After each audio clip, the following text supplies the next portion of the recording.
الحمد لله رب العالمين وصلى اللهم وسلم على نبينا محمد وصحبه أجمعين ودرسي اللي هي طبناد هي كتاب كإني حاد الأرواح إلى بلاد الأفراح ولو وحان كجرنا دمركي وناكسنا كوي حور العين تا يكوي كلب بإذن الله تبارك وتعالى دينتو حشود ملي هدي أن لشيقين هددتكو بران مهيان marka insha allahu tacaala xaqa lagama xishoodo waxaa kaloo halkan sheekhu ka hadlayaa aljimaacu fi ljanna yacni yujaamicu rajulu fi ljanna ninku xaaskiisii iyo xaasaskiisii waa u tegayaa jannada ama ha noqdaan kuwii xurulciinta ahaa ama zawjaadkiisii oo min ahli dunyaa ha noqdaan haddii ay jannada ilaahay uu ku abaalmariyo waxaana la siinayaa ninka quwa awood 100 nin quwadood baa la siinayaa fil madcam xagga cuntada iyo xagga cabitaanka iyo xagga shahwada iyo xagga jimaaca intaba 100 nin ayaa la siinayaa awoodoodii yucطى almu'minu fi ljannati quwata kada wakada min aljimaac markuu rasuulku sal alla alay wasalam ayaa asxaabtu waxay weydiiyeen oo miyuu awoodi karaa arrintaas wuxuu yidhi haa oo waxaa la siinaya yucطى quwata 100 100 nin awoodood baa la siinaya waa xadiid sheekh alalbanina uu saxiixiyey fi saxiix aljaamic uu ku saxiixiyey haddaba xadiid kale ayaa isagana imaamu axmed ay soo saaray sheekh alalbani saxiixiyey baa wuxuu lahaa ina arajula min ahli ljanna ninka oo ahlu jannada ah waxaa la siinayaa yucطaa quwa awooda 100 nin xagga cuntada iyo xagga cabidda iyo xagga shahwada iyo xagga jimaacaba nin yahuudi ah oo meesha fadhiyay baa wuxuu ku yidhi haddaba ninka waxsaas wuxuu cunayaa saa wuxuu cabayaay haddee wuu yeelanayaa musqulla wuu u baahanayaa marka rasuulku wuxuu yihi sal alla alay wasalam xaajada mid kamid a dadka ahlu jannada ah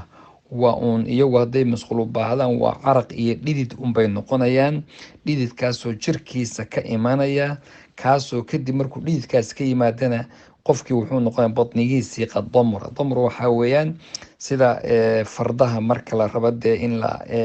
faraska la tababarayo oo kale waxaa la yidhaha cunto yar baa lasi marka calooshiisu waa dhuubanaysaa oo waxaa weeyaan calooshiisii baa sida u laaban marka qofku markuu cunto badan hadda cuno musqul buu u baahdaa laakiin taas uma baahanaye wuxuu noqonaya caraqa iyo dhididkaas kadibna calooshiisiina dib ayay u laabanaysaa aba saciid alkhudri radia allahu canhu wa ardaah ayaa wuxuu leeyahy rasuulka sal lla ly slam wuxuu yidhi ina adna ahli ljanna dadka marka ahlu jannada ah ninka ugu yar xagga mansilada darajada ugu yar ahlu jannada qofka haystaay waa qof ilaahay subxaana watacaala wejigiisa uu naarta ka leexiyey xagga jannadana loo leexiyey ninkaasoo degan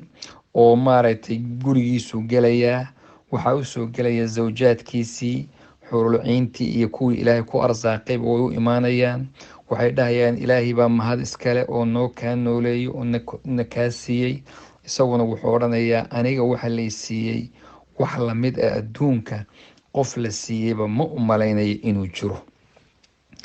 waxaa kamid a waxyaabaha jannada ilaahay subxaana watacaala uu ku xusay sharcigu iyo rasuulku uu sheegay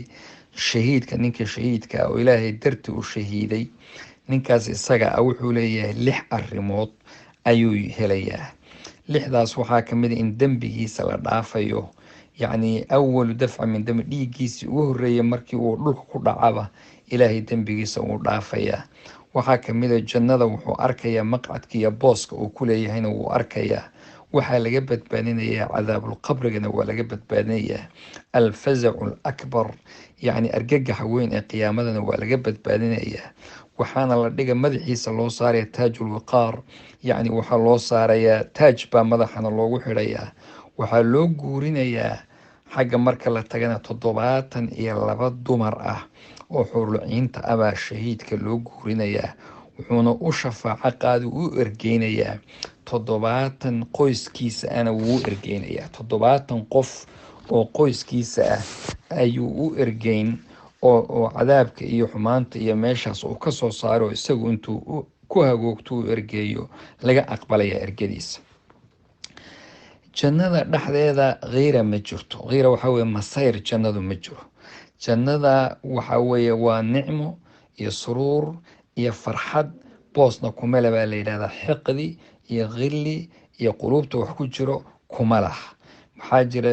walidaalika dumarkuna cadadka ninka la siiyey iyo tirada laga warwaramayo iyo waxaas oo dhan wax dhibaya oo qalbigooda soo gelaya ma ah, sida kuwa adduunka ay de arrinta noocaasa uga masayrayaan. rabbina wuxuu leey wanazacnaa maa fii suduurihim min khillin ikhwaanan calaa sururin mutaqaabiliin. allahba ka saaraya qalbigooda wax alla wixii khilli iyo xumaan ku jirtay waa laga dhex bixinayaa. marka nicmada